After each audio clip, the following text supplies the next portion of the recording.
We all agreed. You're not welcome at the product launch, my manager said with a smirk. The higher-ups want a certain image for the event, and frankly, we need the space for potential investors. The conference room felt suddenly too small, too airless. 6 months of my life, gone in a single sentence. 6 months of staying until midnight, of canceled weekend plans and skipped family gatherings. 6 months where I'd transformed their failing travel device into something that actually worked. Good to know, I replied, transferring the $8,600 marketing budget back to my personal account with a few taps on my phone. I'll also be canceling the Globetrotter partnerships I secured. They were agreements with me personally, not the company. I looked up from my phone to see his face drain of color. You can't do that. I already have. Before I continue my story, if you're enjoying this so far, please hit that like button and subscribe to hear more stories like this one. Your support means everything, and comments let me know what resonates with you. Now, back to the day, everything changed. My name is Finola, and until that moment in the conference room, I'd been the navigation specialist who saved Project Wayfinder from total failure. Before I joined, their revolutionary travel device was malfunctioning 90% of the time, rendering it completely useless for anyone venturing beyond cellular service. I wasn't supposed to be their savior. Actually, I almost didn't get the job. During my interview, the technical director, Cameron, kept interrupting me with actually and technically speaking before repeating exactly what I'd just said. My manager-to-be, Lyle, spent more time looking at my resume than at me. You have an interesting background, he'd said, in a tone that suggested interesting wasn't a compliment. I developed my navigation algorithm while working alone in my apartment after my previous employer shuttered during the economic downturn. It was my passion project, connecting to satellites in a completely new way that required minimal power and provided pinpoint accuracy even in remote areas. When they offered me the job, the salary was lower than I'd hoped, but I accepted anyway. The project was perfect for my algorithm, and I believed in what we were building, a device that could save lives. The first 3 months were promising. The team seemed impressed by how quickly I integrated my navigation method into their device, improving its success rate from 10% to 85%. I worked weekends refining it to 100% reliability. I remember the moment it first worked perfectly, 3:17 a.m. on a Tuesday. I'd been in the office for 19 straight hours and danced around the empty room when the test succeeded. This is game-changing, my colleague Aaron had said the next morning, examining my results. How did you solve the satellite connectivity issues so efficiently? Before I could answer, Lyle appeared behind us. Team effort, he said, clapping a hand on my shoulder that felt more possessive than congratulatory. The direction I suggested really pulled things together. I frowned. What direction was that, Lyle? He laughed as if I'd told a joke and walked away without answering. That was the first red flag. Others followed quickly. In our weekly development meetings, Lyle began presenting my progress as our approach and the team's solution, never mentioning my name. When important investors visited, I was asked to let the business team handle explanations, despite being the only one who truly understood how the technology worked. Then, 4 months in, came the marketing crisis. We're pulling funding for the final marketing push, Lyle announced. The board thinks we should wait until next quarter, but we promised the Globetrotter partnerships, I protested. 5 exclusive adventure companies agreed to feature us based on that timeline. Sometimes business decisions change, Lyle said with a shrug. That night, I couldn't sleep. The device worked. It could genuinely save lives. Adventurers needed it. And the partnerships I'd cultivated would put it in the hands of people who could spread the word globally. The next morning, I made a decision that would eventually lead to my downfall, or my liberation, depending on how you look at it. I'll fund the marketing myself, I told Lyle. I believe in this product enough to invest $8,600 of my own money. His eyes widened with surprise, then narrowed with calculation. That's very generous, Finola. Weekends became business trips. I flew to meet with the Globetrotter companies, elite adventure outfitters who catered to wealthy thrill seekers worldwide. I demonstrated the device personally, answering technical questions no one else on the team could have addressed. Your passion is convincing, said Astor. the CEO of North Star Expeditions. Most tech people can't explain why their gadgets matter. You make me believe this could save my clients' lives. One by one, all 5 companies signed exclusive partnership agreements. With me, personally, not with the company, a detail I didn't think mattered at the time. When I returned with the signed agreements, something had shifted. Lyle took the contracts without thanking me. At the celebration happy hour, I was seated at the far end of the table, away from the executives. I started noticing closed-door meetings I wasn't invited to. My name disappeared from project updates. The marketing materials showcased everyone but me. Then came the moment that changed everything. I had forgotten my water bottle and returned to the office after hours. Passing by the conference room, I heard Lyle's voice. After launch, we'll phase her out completely. We've got what we needed from her. The navigation technique is documented now, and we don't need her explaining it anymore. What about the Globetrotter contacts? Asked a voice I recognized as Cameron's. They're partnership agreements with the company, not with her personally, Lyle replied.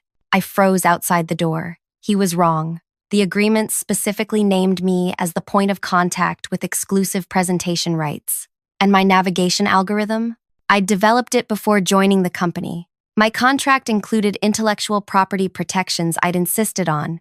They had usage rights, not ownership. That night, I scoured my contract, confirming what I already knew. The navigation method remained legally mine. The marketing money was still in my personal account because the finance department hadn't processed the transfer yet, and the Globetrotter partnerships were tied directly to me. For 2 weeks, I said nothing, did nothing. I smiled in meetings while Lyle took credit for my work. I nodded when executives spoke about our navigation solution, and I consulted my mentor, Kendra, who had guided me through my career since university. Document everything, she advised, and wait for them to show their true colors completely. The true colors emerged exactly 7 days before launch. We all agreed. You're not welcome at the product launch, Lyle said with that smirk I'll never forget.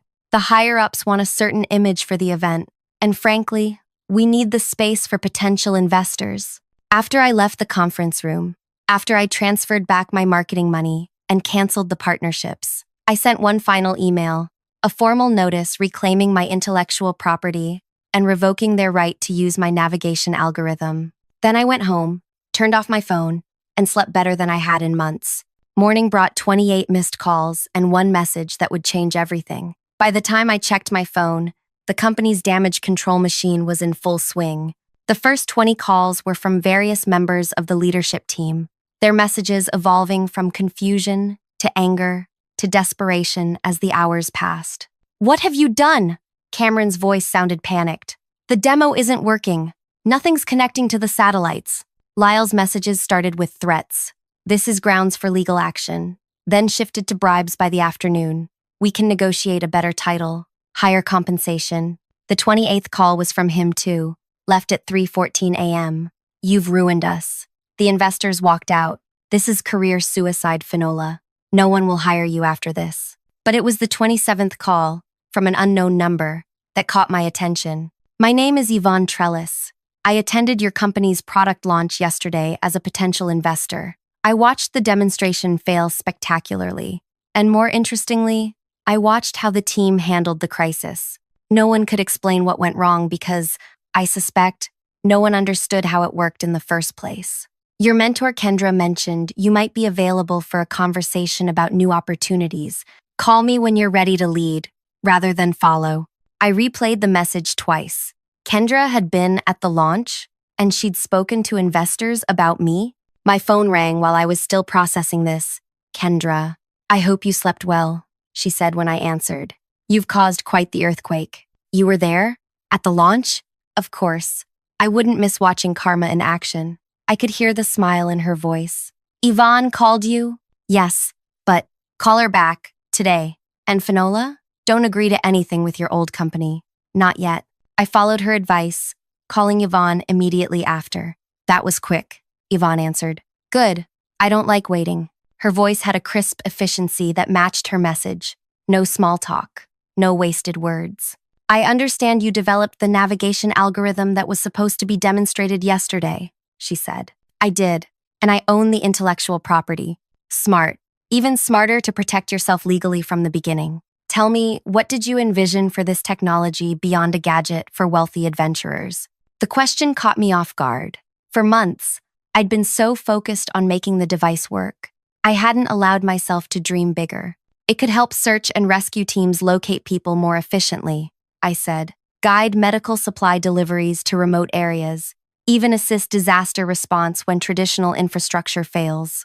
Exactly, she replied, which is why I have no interest in investing in a company that sees it merely as a luxury item for thrill seekers.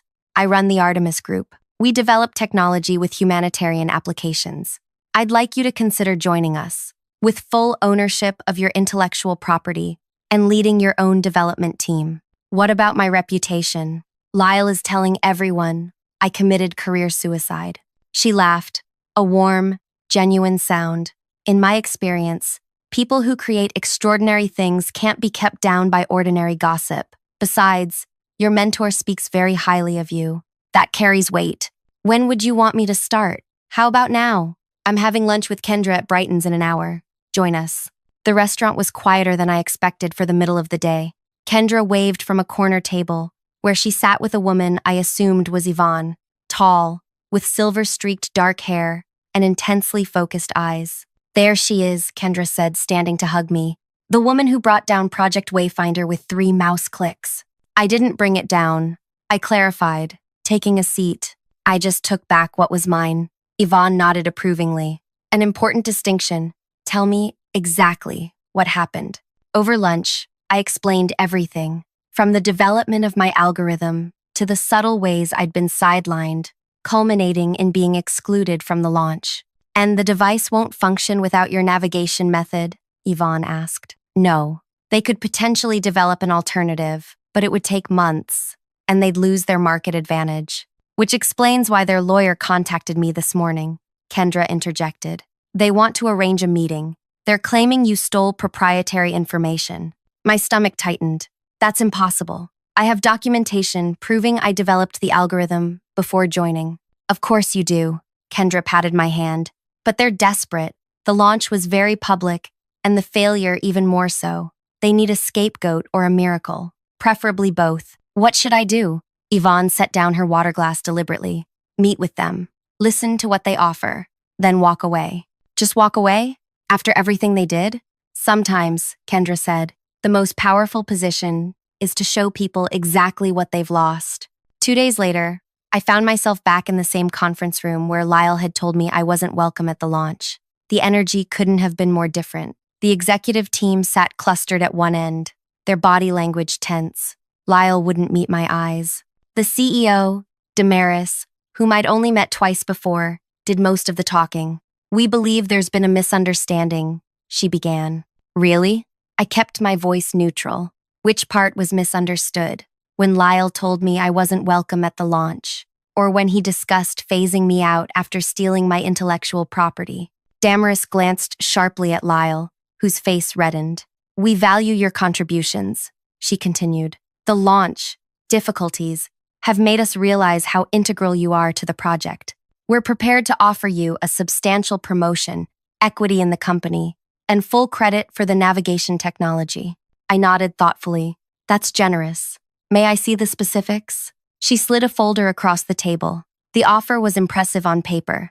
Triple my previous salary, a vice president title, and 5% equity. They were desperate.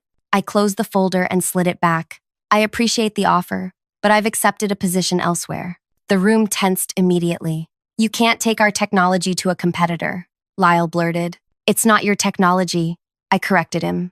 As my contract clearly states, the navigation algorithm remains my intellectual property, with usage rights granted to the company, rights I've now revoked. We're prepared to take legal action, Damaris warned. I smiled slightly. I welcome that. My documentation is extensive, including recordings of conversations where Lyle specifically discussed taking credit for my work and removing me from the project after launch. The silence that followed was profound. Recording conversations wasn't illegal in our state with single-party consent, and they knew it. What do you want? Damaris finally asked. Nothing from you. I've already found a position where my work will be valued for what it can do, not who can take credit for it. As I stood to leave, Lyle spoke up. The Globetrotter Partnerships, We need those contacts.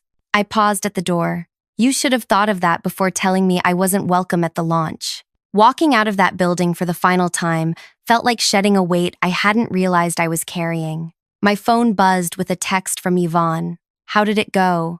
Exactly as you predicted, I replied. Good. Your team is ready to meet you tomorrow. 9 a.m. My team.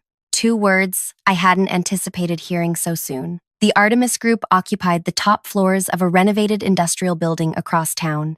Unlike my previous company's sterile corporate environment, Artemis embraced an open, collaborative space filled with plants and natural light. Yvonne met me in the lobby. Ready to meet your people. She led me to a bright conference room where 5 people waited, 3 women and 2 men, all with the focused expressions of people who loved solving problems. This is Finola, Yvonne introduced me, the navigation specialist I told you about. She's leading our new disaster response initiative. A woman with bright eyes and a quick smile extended her hand first. I'm Tanvi, communications expert. Your navigation method is exactly what we've been looking for. One by one, they introduced themselves. Jasper, satellite systems analyst. Orla, software integration. Hudson, hardware design. And Maeve, field testing coordinator. We've been developing emergency response systems for 3 years, Orla explained. But location accuracy has been our biggest hurdle, especially in areas with damaged infrastructure. Show her the prototype, Yvonne suggested. Hudson pulled out a device roughly the size of a deck of cards. We call it Beacon. It's designed to work when nothing else does, guiding rescue teams or dropping supply packages with precision. But our current navigation system fails about 40% of the time in extreme conditions. I turned the device over in my hands, already seeing how my algorithm could be adapted. I can fix that, but I want to go further, make it smaller, more energy efficient. That's why you're here, Yvonne said. This is your project now. Full credit, full control. For the next 3 months, we worked intensively, refining Beacon into something extraordinary. My algorithm integrated perfectly, enhancing the device's capabilities beyond what even I had imagined. We tested it in increasingly challenging conditions, dense forests, mountain ranges, storm systems, and it performed flawlessly. The team dynamic was transformative after my previous experience. Ideas flowed freely, with credit given wherever it was due. When problems arose, we solved them together, without politics or posturing. Exactly 90 days after joining Artemis, we prepared for our first field demonstration with potential partners from international aid organizations. Unlike my previous company's focus on wealthy adventurers, these partners would put Beacon where it mattered most: disaster zones, conflict areas, remote communities needing medical supplies.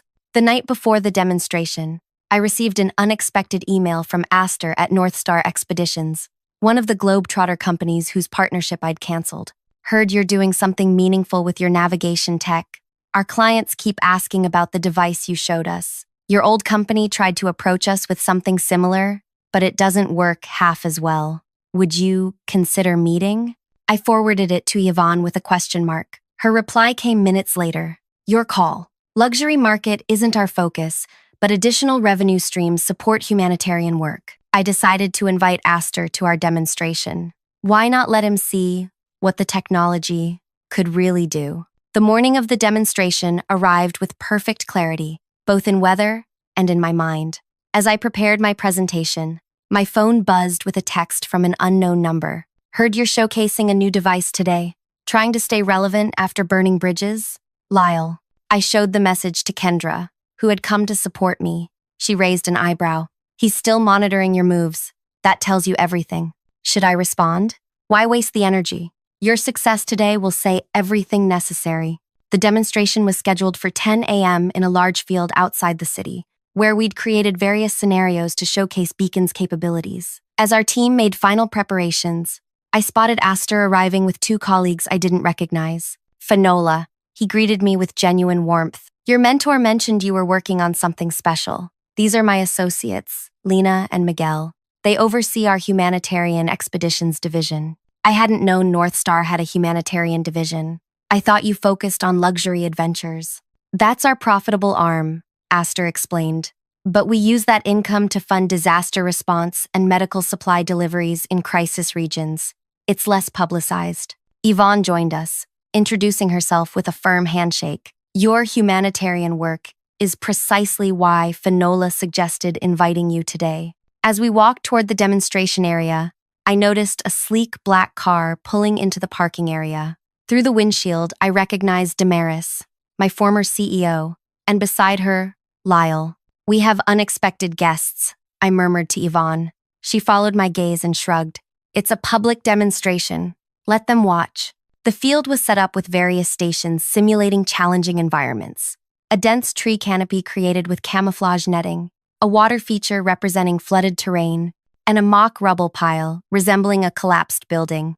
At each station, team members were positioned with beacon devices. 30 guests had gathered, representatives from global aid organizations, government agencies, and now, unexpectedly, my former employers. Lyle stood at the back, arms crossed, with an expression of practiced skepticism. I stepped to the front, feeling a momentary flutter of nervousness that dissolved when I looked at my team's encouraging faces. Thank you for coming today. What you're about to see isn't just another navigation device. Beacon represents a fundamental shift in how we locate and reach people in crisis situations. I explained the core technology without technical jargon, focusing instead on practical applications. When infrastructure fails, when cell towers are down, internet is unavailable, and traditional GPS is compromised, Beacon continues functioning with pinpoint accuracy. As I spoke, my team demonstrated at each station. Hudson showed how Beacon could locate and guide rescuers to a victim hidden beneath the mock rubble. Tanvi demonstrated its communication capabilities, sending location data despite signal-blocking materials. Orla showcased its durability by submerging a unit in water while it continued transmitting. Most importantly, I continued, Beacon doesn't just help people find their way. It helps them find each other when it matters most. I glanced toward the back where Lyle was whispering something to Damaris. Their presence bothered me less than I expected. They no longer had power over my work or my worth. The demonstration concluded with a practical challenge. We invited attendees to hide anywhere within the 50-acre testing ground. Each carried a small beacon receiver. Our team, equipped with locator units, would find them, even those who deliberately tried to mask their signals or position themselves in difficult terrain. Within 20 minutes, all participants were located, including Miguel, who had wedged himself into a drainage pipe beneath 6 feet of soil. The applause was immediate and enthusiastic. Representatives from 3 international aid organizations approached me before I'd even finished thanking everyone for coming. We need this technology in Syria next month, said one. Can it be adapted for aerial drops in flood zones? Asked another. How quickly can you produce 1,000 units? Inquired a third. As I fielded questions, I noticed Aster deep in conversation with Yvonne. They both looked serious, nodding occasionally. Nearby, Lyle and Damaris stood awkwardly, clearly unsure whether to approach me or leave. Kendra appeared at my elbow. Your former boss and his boss look like they've swallowed something sour. I smiled. I'm surprised they came at all. People always want what they can no longer have, she said. Speaking of which, Yvonne asked me to rescue you from this crowd. There's something important to discuss. She led me to a small tent we'd set up as a command center. Inside, Yvonne and Aster were examining spreadsheets on a tablet. There you are, Yvonne said. Aster has an interesting proposal. Aster looked up. North Star wants to fund immediate deployment of 200 beacons for disaster zones in Southeast Asia. We'd purchase them and donate them through our foundation. That's substantial, I said, surprised by the scale. We weren't planning production runs that large for another 6 months. That's the other part of the proposal, Yvonne added. Aster has manufacturing connections that could accelerate production while maintaining quality control. And in exchange, we'd like exclusivity for the luxury adventure market, Aster explained. A separate version of Beacon for our high-end clients. They're willing to pay premium prices, which helps fund the humanitarian deployments. It was a brilliant solution. Using wealth to subsidize need. Exactly what my original technology should have done. I'm interested, I said, but I need to discuss it with my team first. They deserve input on any major decision. Yvonne nodded approvingly. That's exactly what I told Aster you'd say. As we exited the tent, I nearly collided with Lyle, who appeared to have been hovering nearby. Finola, he said, with forced casualness. Impressive demonstration. Thank you, I replied, keeping my tone neutral. Damaris and I were hoping to speak with you privately.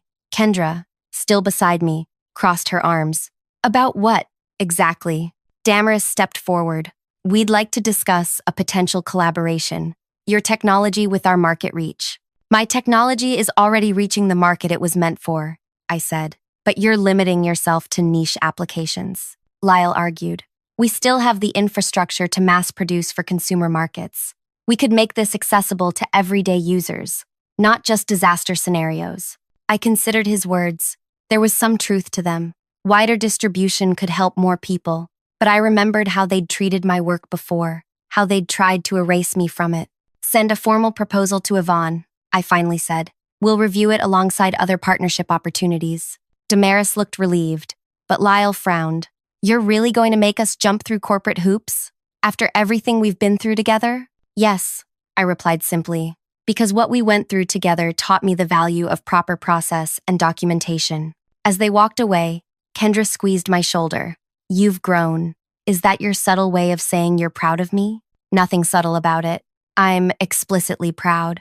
And over the next 6 months, Beacon transformed from prototype to life-saving reality. We partnered with Astor's network for manufacturing, creating 2 versions, the standard humanitarian model and a premium adventure edition that helped finance our broader mission. We did eventually collaborate with my former company, but on strictly limited terms. They became one distribution channel among many, with clearly defined boundaries and ownership recognition. Lyle was notably absent from all negotiations. I later heard he'd been transferred to a different division after internal investigations into his management practices. The real validation came 9 months after our first demonstration. A massive earthquake struck a remote region, destroying infrastructure and leaving thousands stranded. Traditional rescue methods were failing due to landslides and damaged roads. An aid organization deployed 50 beacons via helicopter drops. Over the next week, rescue teams located 217 survivors who would otherwise have been unreachable.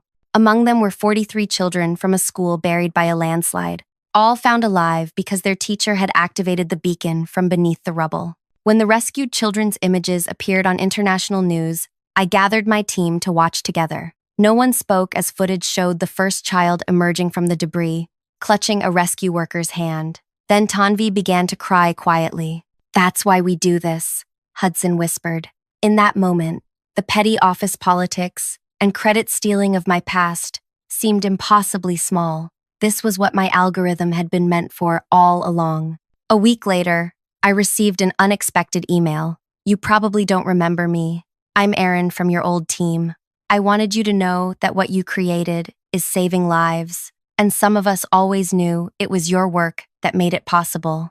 The kids from the earthquake, that was your vision. No one can take that from you. I remembered Erin clearly. She'd been the first to recognize the potential of my algorithm before Lyle started claiming credit. I replied, "Thank you, Erin. If you're ever looking for a new opportunity, reach out. We're expanding." She joined our team 2 months later, bringing valuable insights from her experience. When I asked why she'd left her previous position, she smiled wryly. After watching what happened with you, I realized I wanted to work somewhere my contributions would be valued, not appropriated. Her words reminded me of something Kendra had told me long ago. Your worth isn't determined by those who failed to see it. On the 1-year anniversary of Beacon's launch, we held a celebration at Artemis headquarters. The walls were covered with photos from successful deployments, disaster zones, remote medical deliveries, rescue operations. Each image represented lives touched by our technology. During the celebration, Yvonne pulled me aside.